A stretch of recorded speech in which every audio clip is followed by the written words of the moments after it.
માનવ જીવનમાં સંબંધો એ રેશમના દોરા જેવા હોય છે, નાજુક છતાં અત્યંત મજબૂત. પરંતુ આજના આધુનિક અને ભીતિકવાદી યુગમાં આ દોરા પર અહંકાર, સત્તા અને પૈસાનો કાટ લાગવા માંડ્યો છે. આપણે એક એવા સમાજ તરફ ગતિ કરી રહ્યા છીએ જ્યાં વ્યક્તિની કિંમત તેના ગુણો કે ત્યાગથી નહીં, પણ તેની ઓફિસના હોદ્દા અને બેંક બેલેન્સથી મપાય છે. આત્મસન્માનની નવી સવાર એ આજ બદલતા સામાજિક માનસની એક પ્રેરણાદાયક રજૂઆત છે. આ વાર્તાના કેન્દ્રમાં એક 68 વર્ષની એવી માતા છે જેણે પોતાના સંતાનોના ઉજ્જવળ ભવિષ્ય માટે પોતાની મમતાનું સિંચન કર્યું અને જીવનભરની કમાણી હસતા મુખે અર્પણ કરી દીધી. માતા પિતા હંમેશા એવું માને છે કે તેમનું સંતાન તેમનું ઘડપણ સાચવશે, પરંતુ જ્યારે તે જ સંતાન મોટું થઈને સફળતાના નશામાં અંધ બની જાય છે ત્યારે જે વેદના જન્મે છે તેનું વર્ણન કરવું અશક્ય છે. વાર્તામાં જ્યારે વહુ મોટું પ્રમોશન મળે છે ત્યારે તે સફળતા આનંદને બદલે ઘરમાં એક પાવર ગેમ લઈને આવે છે.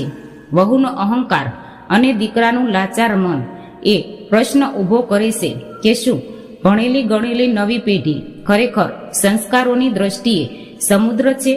જ્યારે ઘરના વડીલોને પોતાની જ સત નીચે એક બિનપગારદાર નોકરાણી જેવા અનુભવ કરવામાં આવે ત્યારે સહનશક્તિની પણ સીમા આવી જાય છે. આ વાર્તા આપણને એક કડવા સત્યનો અહેસાસ કરાવે છે કે મૌન રહીને બધું સહન કરવું એ સંસ્કાર નથી, પણ પોતાના આત્મસન્માન માટે અવાજ ઉઠાવવો એ પણ એક ધર્મ છે. આ માત્ર એક પારિવારિક કલેશની વાત નથી, પરંતુ સ્ત્રીના આત્મગૌરવની અને વડીલોના સુરક્ષા માટેની કાનૂની જાગૃતિની એક મજબૂત કથા છે. શું એક માતા પોતાના જ લોહીના સંબંધોને અરીસો બનાવી શકશે? શું સફળતાના શિખરે બેઠેલી વહુ અને માતૃત્વને ભૂલેલી દીકરો પોતાના ભૂલ સમજી શકશે?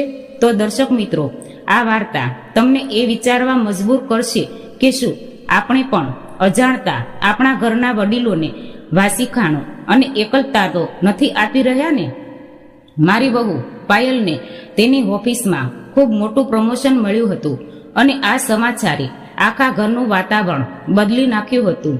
તે ગયા ઘણા મહિનાઓથી તેને કંપનીમાં ખૂબ જ મહેનત કરી રહી હતી અને આખરે તેના ઉપરી અધિકારીઓએ તેની પ્રતિભાને ઓળખીને તેને ઊંચા હોદ્દા પર નિયુક્ત કરી દીધી હતી. જ્યારે તે ઘરે આવી અને આ ખુશખબરી સંભળાવી તો તેના ચહેરા પર એક અજીબ પ્રકારનો અહંકાર અને ગર્વ સ્પષ્ટ દેખાઈ રહ્યો હતો. તેના માટે આ માત્ર એક પદનો વધારો નહોતો, પરંતુ તેની સત્તા અને પ્રભાવમાં થયેલો ખૂબ મોટો વધારો હતો. ઘરના દરેક ખૂણામાં તેની સફળતાની ગુંજ સંભળાઈ રહી હતી અને પાયલને લાગી રહ્યું હતું કે હવે તેનું જીવન નવી દિશામાં વળી ગયું છે, જ્યાં તે બધાની મુખિયા બનશે. આ શાનદાર સફળતાની ઉજવણી કરવા માટે તેણે આખા પરિવારને શહેરની એક ખૂબ જ પ્રખ્યાત અને મોંઘી હોટલ સ્કાપ ગાર્ડનમાં લઈ જવાનું નક્કી કર્યું, જેથી બધા મળીને તેની આ સિદ્ધાંતનો આનંદ માણી શકે. પાયલે આ પાર્ટીમાં ઘરના દરેક સભ્યોને બોલાવ્યા હતા. એટલું જ નહીં, પોતાના પિયરના લોકોને પણ ખાસ આમંત્રણ આપ્યું હતું. પરંતુ મને એકવાર પણ સાથે જવા માટે પૂછ્યું નહોતું. તેણે પોતાના પતિ આકાશ, બાળકો અને પોતાના માતા પિતા સાથે જવાનું આખું આયોજન વિગતવાર તૈયાર કરી લીધું હતું. પરંતુ મારી હાજરી તેને કદાચ તે ખાસ પળમાં બોજરૂપ લાગી રહી હતી. હું ત્યાં જ ઊભી રહીને બધું ચૂપચાપ જોઈ રહી હતી જ્યારે તેઓ સજી ધજીને બહાર જવાની તૈયારી કરી રહ્યા હતા. પરંતુ કોઈએ પાછું વળીને એ પણ નહોતું કહ્યું કે બા, તમે પણ અમારી સાથે આવો. તે પળે મને એવું લાગ્યું જાણે હું તે પરિવારનો ભાગ જ નથી, પરંતુ એક ફાલતુ વસ્તુ છું જેની હવે કોઈને જરૂર જ નથી રહી. તેઓ ગયા પછી ઘણા કલાકો સુધી જ્યારે ઘરની ખામોશી અને ડરાવવા લાગી, ત્યારે અચાનક મારા ફોનની ઘંટડી વાગી અને પાયલનો એક મેસેજ આવ્યો. તે મેસેજમાં લખ્યું હતું, સાસુમાં, તમને યાદ હશે કે ફ્રીજમાં કાલનું બસેલું ખાવાનું મૂકેલું છે, તેને ગરમ કરીને ખાઈ લેજો અને બિલકુલ બરબાદ ન કરતા. આ શબ્દો વાસીને મારું મન ભરાઈ આવ્યું, કારણ કે એક તરફ તેઓ શહેરના સૌથી મોંઘી હોટલમાં દાવત ઉડાડી રહ્યા હતા અને બીજી તરફ મને વાસી ખાણું ખાવાની સલાહ આપવામાં આવી રહી હતી. પાયલનો આ મેસેજ માત્ર ખાવા વિશે નહોતો, પરંતુ તે મને મારી ઓકાત યાદ અપાવવાનું એક સાધન હતું કે આ ઘરમાં મારું સ્થાન ક્યાં છે. તેના શબ્દોમાં જે રખાપણું અને આદેશ આપવાનો લહેજો હતો, તેણે મારા આત્મસન્માનને ઊંડી સોટ પહોંચાડી હતી અને મને મારી સ્થિતિ પર રડવું આવી રહ્યું હતું. મેં તે મેસેજ વાંચ્યો અને ઘણીવાર વિચાર્યા પછી કોઈ વિરોધ કે ફરિયાદ વગર માત્ર એક નાનો જવાબ આપ્યો, ઠીક છે. મારા તે એક શબ્દમાં મારો બધો દર્દ, મારી ખામોશી અને મેં તે જ પળે લીધેલો નિર્ણય છુપાયેલો હતો. મેં પાયલને લાંબો સોળો જવાબ આપીને મારું અપમાન વધારવાનું નહોતું, તેથી મેં ખૂબ જ સાદી રીતે તેની વાત માની લીધી.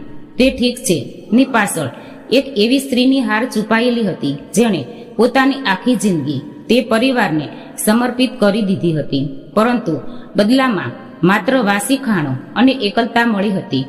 મારો તે જવાબ પાયલ માટે કદાચ ખૂબ જ સામાન્ય હતો, પરંતુ મારા માટે તે સંબંધના અંતની પહેલી દસ્તક હતી, જે હવે પૂરેપૂરો તૂટી ગયો હતો. તે પછી મેં ખૂબ જ શાંતિ અને ધીરજ સાથે પોતાના રૂમમાં જઈને અલમારી ખોલી અને પોતાના જૂના સંદૂક અને બેગ કાઢવાનું શરૂ કરી દીધું. મેં ખૂબ જ કાળજીપૂર્વક પોતાના કપડાં અને તે ઘોડી સીજો પેક કરવાનું શરૂ કરી દીધું, જે ખરેખર મારી હતી અને જેનો આ ઘરના વૈભવ સાથે કોઈ લેવા દેવા નહોતા. તે સમયે મારા હાથ કંપી રહ્યા હતા, પરંતુ મારો ઈરાદો પાકો હતો કે હવે મારે અહીં એક પળ પણ નથી રહેવું જ્યાં મારું કોઈ સન્માન નથી. મેં પોતાની દરેક યાદને સાચવી લીધી જે મારી સામે થઈ શકે અને તે ઘરને હંમેશા માટે છોડવાની તૈયારી પૂરી કરી લીધી. તે રાત્રે જ્યારે આખું શહેર સૂઈ રહ્યું હતું, ત્યારે હું પોતાના આત્મસન્માનને પોટલી બાંધીને તે ઘરની ચોકટથી બહાર નીકળી ગઈ જ્યાં મેં પોતાના મમતાની બલ્લી સડાવી દીધી હતી. તે રાત્રે જ્યારે તેઓ બધા હોટલમાંથી પાછા આવ્યા તો તેઓ ખૂબ ખુશ હતા, જોર જોરથી હસી રહ્યા હતા અને દારૂના નશામાં થોડા લથડતા હતા. પણ જેવું જ આકાશે ચાવી લગાવીને મુખ્ય દરવાજો ખોલ્યો અને અંદરની બત્તીઓ ચાલુ કરી તો તેમની સામેનું દ્રશ્ય જોઈને તેઓ બધા જ ત્યાં જામી ગયા.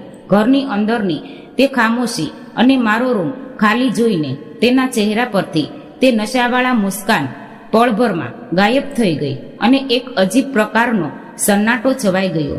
પાયલ અને આકાશે ક્યારેય સપનામાં પણ નહોતું વિચાર્યું કે જે માતાને તેઓ ઘરની રખેવાળી નોકરાણી સમજતા હતા, તે આ રીતે ચૂપચાપ પોતાનું બોરિયું બિસ્તર સમેટીને ચાલી જશે.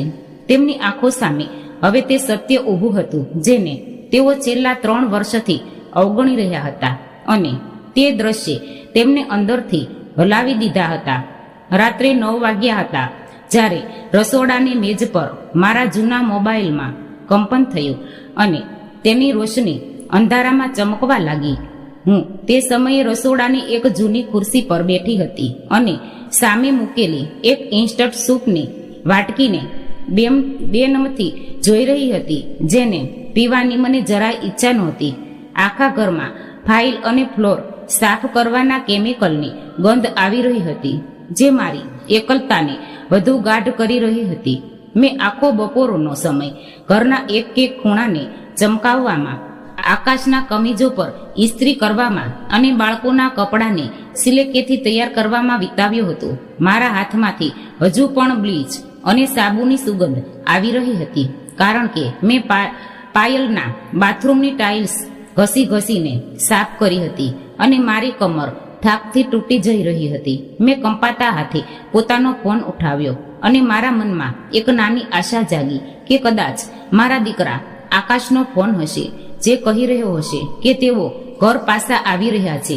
મને લાગ્યું કે કદાચ તેઓ પોતાની ભૂલ સુધારવા માટે મને જશ્નમાં સામેલ થવા બોલાવશે, જ્યાં તેઓ બધા ખુશીઓ મનાવી રહ્યા હતા. પરંતુ જેવું જ મેં સ્કીન તરફ જોયું તો મારી તે નાની આશા પણ ચકનાચૂર થઈ ગઈ, કારણ કે તે પાયલનો એક જ રૂખો મેસેજ હતો. પાયલે મોટા અધિકારીથી મને આદેશ આપ્યો હતો કે મારે ભૂખ મિટાવવા માટે ફ્રીજમાં રાખેલું જૂઠું અને વાસી ખાણું જ વાપરવું જોઈએ. તે મેસેજ વાંચતા જ મારી આંખો સામે અંધારું ચવાઈ ગયું અને મને એવું લાગ્યું જાણે કોઈએ મારા ચહેરા પર જોરદાર તમાશો માર્યો હોય. મેં પાયલને તે કઠોર શબ્દોને એકવાર, બે વાર અને પછી ત્રીજી વાર વાંચ્યા, જેથી હું સમજી શકું કે શું ખરેખર કોઈ પોતાના સાથે આવું વર્તન કરી શકે છે. તે ક્ષણે મને પોતાના સીનામાં કંઈક ખૂબ જ કિંમતી અને નાજુક તૂટતું અનુભવાયું, બિલકુલ એવી રીતે જેમ કોઈ કિંમતી સીની માટીનો કપ પડીને ચક્કાચૂર થઈ જાય. તે કપ તૂટવાનો અવાજ બહાર ન સંભળાય, પણ તેના વિખરવાનો દર્દ અને નુકસાન ફક્ત તે જ જાણે છે જેણે તેને સાચવીને રાખ્યો હોય. મારું હૃદય હવે ભાવનાઓથી ખાલી થતું જતું હતું અને મને પોતાની બેબસી પર તરસ આવી રહ્યો હતો કે મેં કોના માટે પોતાનું બધું દાવ પર લગાવી દીધું હતું. તે શબ્દોની પાછળ છુપાયેલી બેરૂખીએ મને એ અહેસાસ અપાવ્યો હતો કે આ ઘરની દિવાલો વચ્ચે મારું અસ્તિત્વ હવે ખતમ થઈ ચૂક્યું છે. તે માત્ર એક સામાન્ય મેસેજ નહોતો, પરંતુ તેમાં એવી કડવાશ અને મજાક છુપાયેલી હતી જેને પાયલે શબ્દોની પાછળ ખૂબ ચાલાકીથી છુપાવી રાખી હતી. તેને બરાબર ખબર હતી કે જ્યારે હું આ ઘરમાં એકલી બેઠી પોતાની કિસ્મતને કોચી રહી હોઈશ, ત્યારે તેઓ શહેરના સૌથી મોટા રેસ્ટોરન્ટ ગાર્ડ પેલેસમાં મોંઘી શરાબના જામ સલકાવી રહ્યા હશે. તે રેસ્ટોરન્ટનું મેનુ એવું હતું કે ત્યાંની સૌથી સસ્તી ડીશની કિંમત પણ હજારોમાં હતી, જે મારી આખા મહિનાની દવાઓનો ખર્ચ કરતાં પણ વધુ હતી. આ જાણતા હોવા છતાં કે તે ઘરના હપ્તા ચૂકવવામાં મારા પૈસા લાગ્યા હતા, તેઓ મને તે જ જશ્રથી દૂર રાખીને મારું અપમાન કરી રહ્યા હતા. મને એ વિચારીને ખૂબ દુઃખ થઈ રહ્યું હતું કે જે દીકરાએ મેં પાળી પોસીને મોટો કર્યો, તે પણ પોતાના પત્નીની આ ઘટિયા હરકતમાં તેને પૂરેપૂરો સાથ આપી રહ્યો હતો. મેં પોતાના મનને રોકવાની ઘણી કોશિશ કરી, પરંતુ પોતાના ભાવનાઓ પર કાબૂ ન રાખી શકી, કારણ કે મેં પાયલનું ઇન્સ્ટાગ્રામ એકાઉન્ટ ખોલી નાખ્યું. મારી આંખો સામે તે બધું આવી ગયું જે મને અંદરથી જલાવી રહ્યું હતું. ત્યાં પાયલે પોતાના પ્રમોશનની ઢગલાબંધ તસવીરો અને વિડીયો શેર કર્યા હતા. સૌથી પહેલી તસવીરમાં મારો દીકરો આકાશ સફેદ કમીજ પહેરીને ખૂબ સુંદર લાગી રહ્યો હતો. તે જ કમીજ જેને મેં આજે સવારે પ્રેમથી ઇસ્ત્રી કરી હતી. પાયલ એક ખૂબ જ આકર્ષક લાલ રંગની સાડી પહેરીને ઊભી હતી અને તેના ચહેરા પર એવી મુસ્કાન હતી જાણે આખી દુનિયાની માલકીન તે જ હોય. તે તસવીરો જોઈને મારું કલેજું મોંમાં આવી ગયું, કારણ કે તેમની બધી ખુશીઓમાં મારા માટે સ્તીભર પણ જગ્યા નહોતી છોડી. તસવીરોમાં મારા પ્યારા પુત્ર પુત્રી મોંઘા પકવાન ખાઈ રહ્યા હતા અને કેમેરા તરફ જોઈને મજેદાર ચહેરા બનાવી રહ્યા હતા. પાયલની બહેન, તેનો ભાઈ અને તેની મા પણ તે મોંઘી દાવતમાં સામેલ હતા. પાયલની મા, જેને તે મમ્મી કહીને બોલાવતી હતી, ખૂબ ગર્વથી પોતાના દીકરીની સફળતાનું વખાણ કરી રહી હતી. જ્યારે હું ઘરની સફાઈમાં જોડાયેલી હતી, તે આખી મહેફિલમાં ફક્ત હું જ એક એવી સભ્ય હતી જેને જાણી જોઈને પાછળ છોડી દેવામાં આવી હતી, જેથી તેમની શાનમાં કોઈ ખામી ન આવે. મને એવું લાગી રહ્યું હતું કે પાયલે જાણી જોઈને તે તસવીરો પબ્લિક કરી હતી, જેથી તે મને નીચું બતાવી શકે અને પોતાની જીતનો ઢીંઢોરો પીટી શકે. તે પોસ્ટરની નીચે જે કમ્પ્લેન લખ્યું હતું તેણે તો મારા ઘાવ પર નમક ચાટી દીધું હતું. મારી રાણીની પ્રમોશનની ઉજવણી 34 વર્ષની ઉંમરમાં રિજનલ મેનેજર બનનારી તે મહિલા જે ક્યારેય નથી રોકાતી. તે પોસ્ટ પર માત્ર 20 મિનિટમાં 200થી વધુ લાઇક્સ આવી હતી અને અનેક લોકો પાયલની તારીફોના પુલ બાંધી રહ્યા હતા.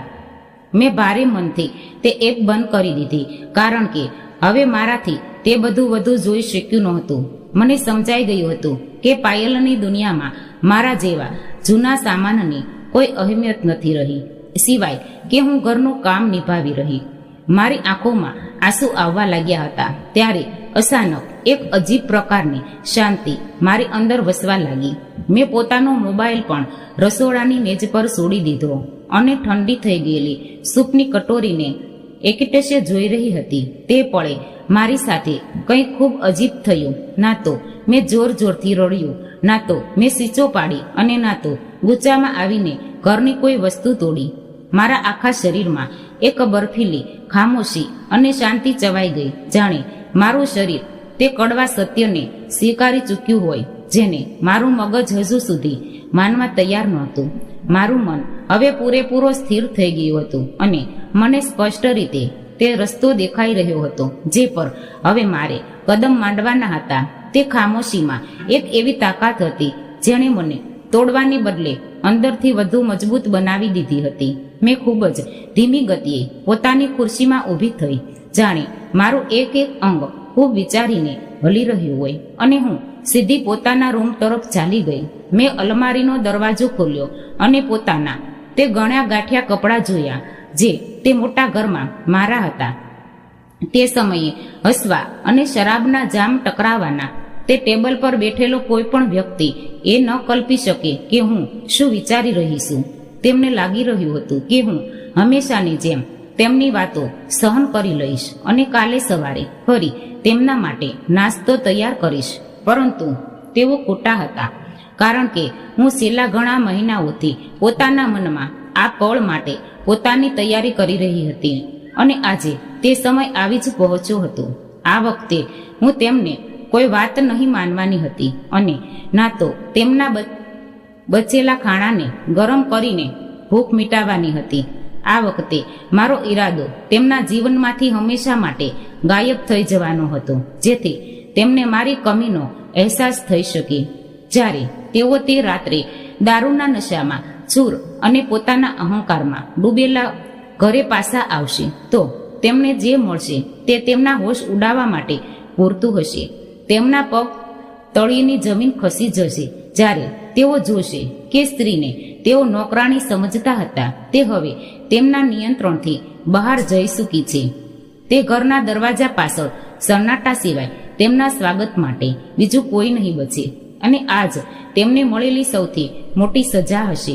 પરંતુ તમને બધાને એ સમજવા માટે કે મેં આટલો મોટો કઠોર નિર્ણય કેમ લીધો, મારે તેમને પોતાની વાર્તાની શરૂઆતથી જ કહેવું પડશે. હું 67 વર્ષની સ્ત્રી છું જેણે પોતાની આખી જિંદગી, પોતાની બધી સંપત્તિ અને પોતાની ખુશીઓ પોતાના પરિવારના ચરણોમાં સમર્પિત કરી દીધી હતી. આખરે એવું શું થયું કે જે સ્ત્રીએ આ ઘરમાં બનાવવામાં પોતાનું લોહી પરસેવો એક કર્યો હતો તેને એક બિન વેતનવાળી નોકરાણીની જેમ સમજવામાં આવવા લાગી. પાયલ અને આકાશે ક્યારે અને કેવી રીતે મારી મમતાનો ફાયદો ઉઠાવવાનું શરૂ કર્યું અને મને એક બોજ માનવા લાગ્યા. આ જાણવું ખૂબ જ જરૂરી છે.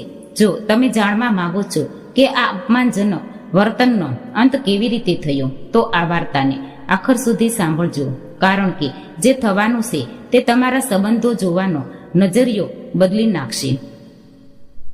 હું તમને આજથી બરાબર 3 વર્ષ અને 4 મહિના પાછળ લઈ જાઉં છું, જ્યારે મારા જીવનનો સૌથી દુઃખદ અને કાળો અધ્યાય શરૂ થયો હતો. તે દિવસે મેં પોતાનું બધું ગુમાવ્યું હતું અને પોતાની બચી રહેલી સંપત્તિને પણ બીજાના હવાલે કરી દીધી હતી, એ જાણ્યા વગર કે હું પોતાના જ ડેથ વેસ્ટર્ન પર દસ્તક કરી રહી છું.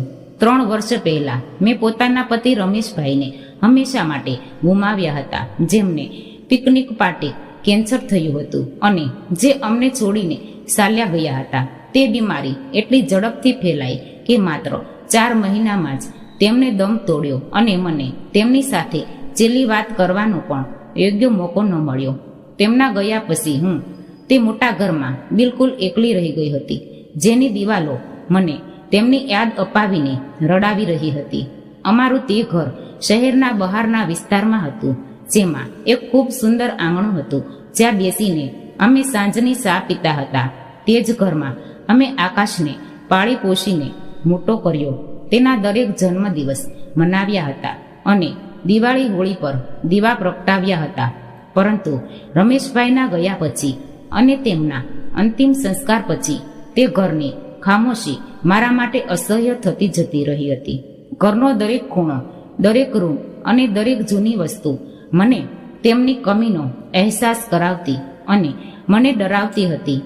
ત્યારે 2 અઠવાડિયા પછી મારો દીકરો આકાશ મને મળવા આવ્યો. તેની બાહોમાં પાયલનો હાથ હતો અને તેના ચહેરા પર તે જ જૂની મુસ્કાન હતી જેનું હું બાળપણથી ઓળખતી હતી. આકાશ જ્યારે મને પણ કંઈ માગવું હોય તો તે હંમેશા તે જ માસૂમ અને મીઠી મુસ્કાનનો ઉપયોગ કરતો જે મને પીગાળી દેતી. રસોડામાં બેસીને કોફી પીતા પીતા આકાશે ખૂબ જ ધીમેથી પોતાની વાતો શરૂ કરી અને કહ્યું, માં, હું અને પાયલ બાળકો માટે નવું અને મોટું ઘર જોઈ રહ્યા છીએ. તેણે જણાવ્યું કે આજકાલ પ્રોપર્ટીના ભાવ આકાશને અડકી રહ્યા છે અને અમારા માટે સારું ઘર ખરીદવું ખૂબ મુશ્કેલ થઈ રહ્યું છે.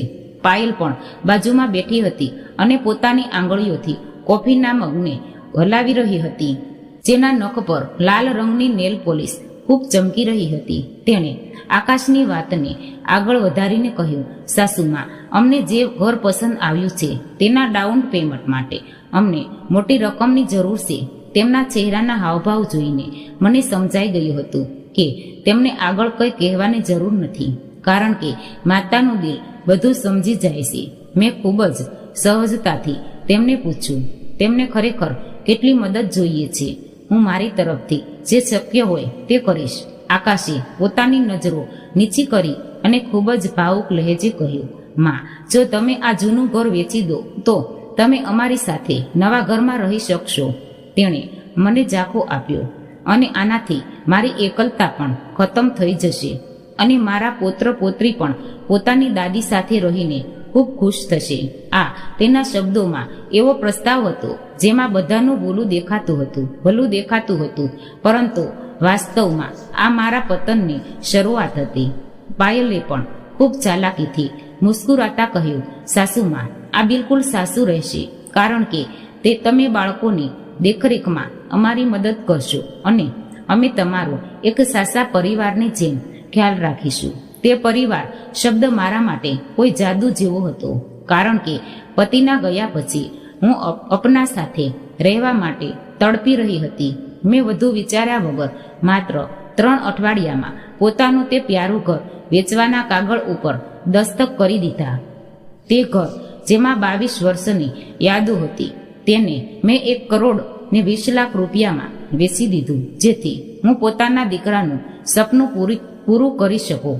મેં તરત જ આકાશને ઘરના ડાઉન પેમેન્ટ માટે 68 લાખ રૂપિયા આપી દીધા અને બાકી રહેલા પૈસા પોતાના એક બચત ખાતામાં મૂકી દીધા. તે સમયે મેં વિચાર્યું કે તે બસેલા પૈસા મારા બુઢાપાને સહારો બનશે અને મારી સુરક્ષા માટે પૂરતા હશે. પરંતુ એક ખૂબ મોટી ભૂલ છે મેં તે દિવસે કરી અને જેના પસ્તાવો મને આજે પણ રહેશે. તે હતી કે મેં નવા ઘરના માલિકના હકમાં પોતાનું નામ લખાવ્યું નહીં. આકાશે મને ખૂબ પ્રેમથી સમજાવ્યું હતું, માં, આની કોઈ જરૂર નથી, કારણ કે આ ઘર અમારે બધાનું છે અને ફાલતુના કાગળિયા કામમાં પડાવવાથી શું ફાયદો? અને હું એક મૂર્ખ માતાની જેમ પોતાના દીકરા પર અતૂટ વિશ્વાસ કરી બેઠી અને તેની દરેક વાતને સત્ય માની લીધી. તે નવું ઘર એક ખૂબ જ આધુનિક સોસાયટીમાં હતું, જ્યાં સુરક્ષા માટે ગાર્ડ અને દરેક પ્રકારની સુખ સુવિધા હાજર હતી. શરૂઆતના થોડા મહિના તો ખૂબ જ સારા ગયા અને બધું ખૂબ સામાન્ય અને સુખદ લાગી રહ્યું હતું. હું રોજ સવારે 5 વાગે ઉઠી જતી અને આકાશની પસંદગીની કડક ચા બનાવતી, જેમાં એલસી અને આદુનો સ્વાદ હોય. હું બાળકો માટે નાસ્તો તૈયાર કરતી, ક્યારેક પરોઠા તો ક્યારેક પૌવા, અને તેમના સ્કૂલ માટે ટિફિન પેક કરતી. સવારે 7:30 વાગે પાયલ પોતાના બિઝનેસ સૂટમાં સજીને ઓફિસ માટે નીકળી જતી અને તેના મોંઘા પરફ્યુમની ખુશ્બુ આખા ઘરમાં ફેલાઈ જતી. તે જતી વખતે મારી તરફ વળીને પણ જોતી નહોતી, જાણે મારું કામ ફક્ત સંભાળવાનું જ હોય અને તેનાથી વધુ મારી કોઈ અહેમિયત જ ન હોય. આકાશ પણ તેના અડધા કલાક પછી ઓફિસ માટે નીકળી જતો અને ક્યારેક જતા જતા મારા માથાને ચૂમી લેતો, પરંતુ અક્ષર તે મારી તરફ જોયા વગર શુક્રિયામાં કહીને નીકળી જતો, જાણે તે કોઈ ઔપચારિક અહેસાસ જતાવી રહ્યો હોય. તેમના જતા પછી હું આખા ઘરની સફાઈ, વાસણ ધોવા, કપડાં ધોવા અને પોતા લગાવવા જોડાઈ જતી, જેથી ઘર હંમેશા ચમકતું રહે. પાયલને સફાઈનો ખૂબ જ શોખ હતો અને તેને ઘરમાં થોડી પણ ધૂળ કે ગંદકી બરદાસ્ત નહોતી, જેથી હું કલાકો સુધી મહેનત કરતી. જ્યારે તે સાંજે ઘરે પાછી આવતી તો તે એક ઇન્સ્પેક્ટરની જેમ ઘરના દરેક ખૂણાની તપાસ કરતી કે ક્યાંય કોઈ ખામી તો નથી રહી ગઈ. તે પોતાની આંગળીઓ અલમારીઓ પર ફેરવીને ધૂળ તપાસતી અને જો કંઈ મળી જાય તો તેનો ચહેરો ઉતરી જતો. તે ફ્રીજ ખોલીને જોતી અને જો કોઈ વસ્તુ તેને નક્કી જગ્યાએ ન હોય તો તે તરત જ મારા પર ખીજાઈ ઉઠતી. તે બાથરૂમની સફાઈ એવી રીતે તપાસતી જાણે તે કોઈ હેલ્થ ડિપાર્ટમેન્ટની અધિકારી હોય અને નાની નાની વાતો પર મને ટોકતી રહેતી. તે કહેતી, સાસુમાં, અરીસા પર હજુ ડાઘ દેખાય છે, અથવા આકાશના શર્ટ પર ઠીકથી ઇસ્ત્રી નથી થઈ. ક્યારેય તો તે એટલી હદે કહી દેતી, સાસુમાં, તમે વોશિંગ મશીનમાં આટલું બધું સર્ફ કેમ વાપર્યું? આ ખૂબ મોંઘું આવે છે. તે ઘરમાં કોઈ મને મારા નામથી રેખાબેન નહોતું બોલાવતું, જેવું કે મારા જૂના મોહલ્લાના મિત્રો મને બોલાવતા હતા. પાયલ માટે હું ફક્ત સાસુમાં હતી, જે તેના માટે કોઈ નામ નહીં, પરંતુ એક પદવી જેવો શબ્દ હતો, જેને તે તિરસ્કાર સાથે વાપરતી હતી. ફક્ત મારા પુત્ર પોત્રી જ મને સાસો પ્રેમ કરતા હતા અને તેમની સાથે મારો સંબંધ ખૂબ ગાઢ અને નિષ્કપટ હતો. પૌત્ર મયંક સ્કૂલમાંથી આવતા જ મારા સાથે લપેટાઈ જતો અને સાનિયા મારી ગોદમાં માથું મૂકીને વાર્તાઓ સાંભળતા સાંભળતા ઊંઘી જતી. પરંતુ જ્યારે પણ પાયલ અમને સાથે રમતા કે પ્રેમ કરતા જોતી તો તેના ચહેરાના ભાવ કઠોર થઈ જતા, જાણે તેને અમારી નિષ્કટાથી જલન થતી હોય.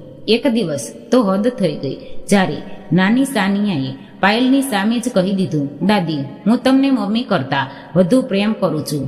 તે માસૂમ બાળકીની વાત સાંભળીને પાયલનો ચહેરો ગુસ્સાથી લાલ થઈ ગયો અને તેણે સાનિયાને જોરથી ધમકાવીને ત્યાંથી હટાવી દીધી. તે રાતે મને તેમના બેડરૂમમાંથી આકાશ અને પાયલની શીશોનો અવાજ સંભળાયો, જ્યાં પાયલ આકાશ પર વરસી રહી હતી. તે કહી રહી હતી, તમારી માં મારા બાળકોને બગાડી રહી છે અને તેમને ખોટી વાતો શીખવીને મારા વિરુદ્ધ કરી રહી છે. તેઓ આકાશને કહ્યું, તમારી માં અહીં એક નોકરાણી જેમ રહી છે, જે ભાડું પણ નથી આપતી, તેથી તેને પોતાની હદમાં રાખવી જોઈએ. મને આશા હતી કે આકાશ મારી ઢાલ બનીને ઊભો રહેશે અને પોતાની પત્નીને સમજાવશે કે તે પોતાની મા વિશે આવું ન બોલે, પરંતુ આકાશે એક પણ શબ્દ ન બોલ્યો અને પાયલની કડવી વાતો ચૂપચાપ સાંભળતો રહ્યો, જેનાથી મારું દિલ તૂટી ગયું. તે રાત્રે મને સમજાઈ ગયું કે મેં એક એવી અદ્રશ્ય રેખા પાર કરી લીધી છે, જેના પછી હવે મારું આ ઘરમાં કોઈ સન્માન બચ્યું નથી. હું હવે તેમના માટે તે પ્યારી માં નહોતી રહી, જેણે પોતાનું ઘર વેચીને તેમણે પૈસા આપ્યા હતા, પરંતુ હું એક એવો બોજ બની ગઈ હતી જેને તેઓ ઝેલી રહ્યા હતા. જેમ જેમ મહિનાઓ વીતતા ગયા તેમ પાયલનો અપમાન કરવાનો ઢંગ વધુ સૂક્ષ્મ પરંતુ વધુ નિરંતર થતો ગયો. પાયલ હવે અવારનવાર ઘરમાં નાની મોટી દાવતો રાખતી અને પોતાના મિત્રોને બોલાવતી, પરંતુ આની જાણકારી મને છેલ્લી મિનિટે આપતી. તે પોતાના મિત્રોની સામે મારો પરિચય મા તરીકે નહીં, પરંતુ આકાશની મા તરીકે કરાવતી, જે ઘરના કામમાં મદદ કરે છે. તેઓએ ધીમે ધીમે મને પરિવારની તસવીરોમાંથી પણ બહાર કરવાનું શરૂ કરી દીધું, જાણે મારું તેમના જીવનમાં કોઈ અસ્તિત્વ જ ન હોય. ગયા વર્ષની દિવાળીએ જ્યારે આખા પરિવારે નવા કપડાં પહેરીને કિસમિસટી અને દીવાઓ સાથે ફોટા પડાવ્યો તો પાયલે મને કહ્યું, માં, તમે અમારો ફોટો પાડી દો. હું કેમેરાની પાછળ ઊભી રહી અને તેઓ બધા મુસ્કુરાતા ફોટો પડાવતા રહ્યા, જે પછી દિવાલ પર મોટા ફ્રેમમાં ટાંગી દેવામાં આવ્યો. તે આખા ઘરની એક પણ તસવીરમાં હું ક્યાંય દેખાતી નહોતી. જાણે હું કોઈ આત્મા છું જે તે ઘરમાં તો રહે છે પરંતુ દેખાતી નથી. મને ધીમે ધીમે એ અનુભવ થવા લાગ્યો કે હું તેમના માટે ફક્ત એક ઉપયોગી વસ્તુ છું જે ઘર ચલાવે છે, જેથી તેઓ પોતાનું આદર્શ જીવન જીવી શકે. તેઓ પોતાની પાર્ટીઓ અને ખુશીઓમાં મશગુલ રહેતા અને હું રસોડામાં વાસણ માંજતી રહેતી અથવા બાળકોને સુવડાવતી રહેતી. પરંતુ 3 વર્ષમાં જે અપમાન મેં સહ્યું તે ગુરુવારની રાત્રિની સામે કંઈ જ નહોતું. બધું કંઈ તે ગુરુવારના સવારથી શરૂ થયું હતું, જ્યારે પાયલ સીડી ઉતરતી હતી અને ખૂબ જ ખુશ અને ઉત્સાહિત દેખાઈ રહી હતી. તેણે પોતાનું તે કિંમતી સૂટ પહેર્યું હતું જેને તે ફક્ત ખૂબ જ ખાસ મુલાકાતો માટે બસાવીને રાખતી હતી. તેના ચહેરા પર એવી જીતવાળી મુસ્કાન હતી જેને જોઈને લાગતું હતું કે તેને કંઈ ખૂબ મોટું મળ્યું છે. તેણે શીશ પાડીને કહ્યું, મને પ્રમોશન મળી ગયું. અને તેની પાછળ આકાશ પણ પોતાની ટાઈ બાંધતા ખૂબ ગર્વ સાથે આવી રહ્યો હતો. સાનિયાએ પોતાની પ્લેટમાંથી પરોઠા ખાતા પૂછ્યું, મમ્મી શું થયું? તમે આટલા ખુશ કેમ છો? પાયલે સાનિયાને ગળે લગાવીને જણાવ્યું કે તેની કંપનીએ તેને રિજનલ ઓપરેશન્સ મેનેજ બનાવી દીધી છે.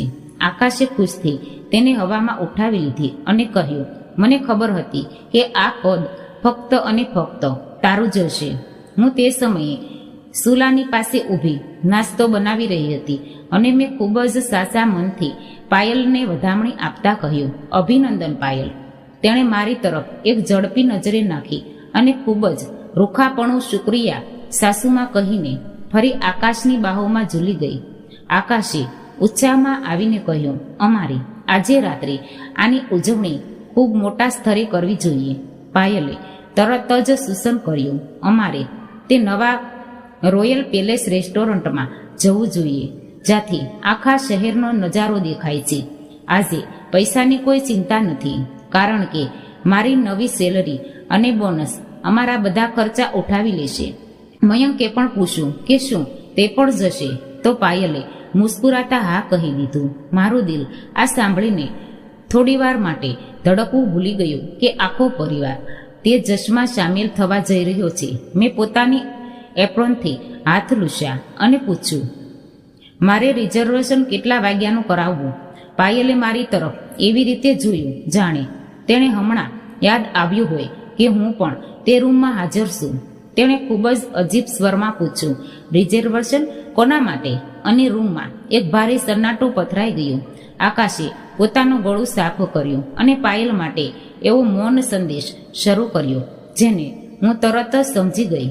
પાયલે એક બનાવટી મુસ્કાન સાથે મારી તરફ જોયું અને ખૂબ ચાલાકીથી વાત ફેરવી દીધી. તેણે કહ્યું, સાસુમાં, આ એક ખૂબ જ પ્રાઇવેટ ડિનર છે જેમાં ફક્ત અમે લોકો, બાળકો અને મારી માં સામેલ હશે જે શહેરમાંથી આવી રહી છે. તેણે સગા પરિવાર શબ્દ પર એટલો ભાર મૂક્યો કે શબ્દ મારા સીનામાં કાચના ટુકડાની જેમ મુકાઈ ગયા. મેં ફક્ત એટલું જ કહ્યું, હું સમજી ગઈ અને ફરી સુલાની તરફ વળી ગઈ. પાયલે પોતાનો ટોસ્ટ ખાતા કહ્યું, આમ પણ કોઈને તો ઘરની રખેવાળી માટે રહેવું જ પડશે. તમે એટલું સ્વાદિષ્ટ ખાણું બનાવો છો કે મને યકીન છે કે તમે પોતાના માટે પણ કંઈક સારું બનાવી લેજો. મારો દીકરો આકાશ ફક્ત ચૂપચાપ પોતાની પ્લેટમાં જોઈ રહ્યો હતો. તેઓ બધા સવારે 11:30 વાગ્યાની આસપાસ ઘરમાંથી નીકળી ગયા. તેમના જતા પછી આખા ઘરમાં એવી ખામોશી છવાઈ ગઈ જે એટલી ભારે હતી કે મને શ્વાસ લેવામાં પણ તકલીફ થવા લાગી. હું ખાલી ઘરમાં આજુબાજુ પેલી બાજુ ટહેલવા લાગી. તે લિવિંગ રૂમમાંથી પસાર થઈ જેને કાચની મેનેજને હું રોજ ચમકાવતી હતી. મેં પોતાના માટે એક સસ્તું ઇન્સ્ટન્ટ સૂપ બનાવ્યું કારણ કે હવે મને મારી ઓકાત સમજાઈ ગઈ હતી. સાંજે 7 વાગ્યે મેં ફરી ઇન્સ્ટાગ્રામ ખોલ્યું. ત્યાં પાયલનો પહેલી તસવીર હતી જેમાં તે લાલ સાડીમાં ચમકી રહી હતી અને હાથમાં વાઇનનો ગ્લાસ લઈને બધાને શુક્રિયા કહી રહી હતી. બીજી તસવીરમાં મારા પોત્રોની સામે મોંઘા પકવાન મૂકેલા હતા. ત્રીજી તસવીરમાં આખું ટેબલ દેખાઈ રહ્યું હતું જ્યાં પાયલના સગા સંબંધીઓ અને મિત્રો પણ સામેલ હતા. તેઓ બધા જશ્ન મનાવી રહ્યા હતા. જ્યારે હું તે ઘરમાં એકલી બેઠી સૂપ પી રહી હતી ત્યારે મારા ફોનમાં ફરી કંપન થયું અને પાયલનો તે મેસેજ આવ્યો, ફ્રીજમાં રાખેલું બસેલું ખાણું ખાઈ લીજો જેથી કંઈ બરબાદ ન થાય. તે મેસેજ વાંચતા જ મને એવું લાગ્યું જાણે મારી અંદરની તે મમતાવાળી માં હંમેશા માટે મરી ગઈ હોય. મેં ફ્રીજ ખોલ્યું તો જોયું કે ત્યાં કાલનું અડધું બસેલું ચિકન અને થોડી શાકભાજી મૂકેલી હતી. પાયલના હિસાબે હું ફક્ત તે જ બચેલા ખાણાની હકદાર હતી. મેં ઊંડો શ્વાસ લીધો, ફ્રીજનો દરવાજો બંધ કર્યો અને ફક્ત 2 શબ્દોનો જવાબ આપ્યો, ઠીક છે. તે 2 શબ્દોમાં મારો તે નિર્ણય છુપાયેલો હતો જે મેં આજે લીધો હતો. હું ઉપર પોતાના રૂમમાં ગઈ અને પોતાનો સંદૂક કાઢ્યો. પાયલ અને આકાશને એ પણ ખબર નહોતી કે હું છેલ્લા 6 મહિનાથી પોતાને આ પળ માટે તૈયાર કરી રહી હતી. મેં ગુપ્ત રીતે બધા દસ્તાવેજો એકઠા કર્યા હતા અને તેમની વાતો રેકોર્ડ કરી હતી. સૌથી મોટી વાત જે તેમને નહોતી ખબર તે એ હતી કે આ ઘરનો માલિક હક કાનૂની રીતે હજુ પણ ફક્ત મારા નામે જ હતો. જ્યારે અમે આ ઘર ખરીદ્યું હતું ત્યારે વકીલે સલાહ આપી હતી કે બધા પૈસા હું આપી રહી છું, તેથી રજિસ્ટર મારા નામે જ હોવી જોઈએ. આકાશ પણ તે સમયે રાજી થઈ ગયો હતો, પરંતુ બાદમાં તે નામ ટ્રાન્સફર કરવાનું ભૂલી ગયો હતો. મેં તરત જ પોતાની ભાણી મેઘાને ફોન કર્યો, જે એક કાબિલ વકીલ હતી. મેઘાએ જ્યારે સાંભળ્યું કે ઘર હજુ પણ મારા નામે છે તો તેણે કહ્યું, માસી, હવે પાયલ અને આકાશને તેમની અસલી જગ્યા બતાવવાનો સમય આવી ગયો છે. તેણે જણાવ્યું કે હું કાનૂની રીતે તેમને કોઈ પણ સમયે ઘરમાંથી કાઢી શકું. તે પછી મેં પોતાના જૂના મિત્ર હરીશભાઈને ફોન કર્યો, જે અનુભવી નોટરી હતા. તેમણે મને કાલે સવારે પોતાની ઓફિસે બોલાવી. મેં પોતાની સહેલી લતાને ફોન કર્યો, જેણે મને તરત જ પોતાના ઘરે આવવા કહ્યું.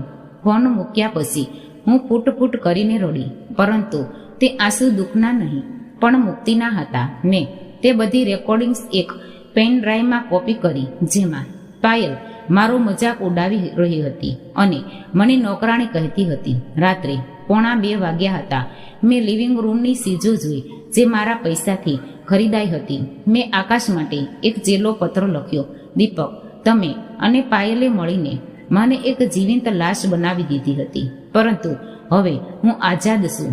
મેં તે પત્ર અને ઘરની રજિસ્ટરની ફોટોકોપી આકાશના તકિયા પર મૂકી.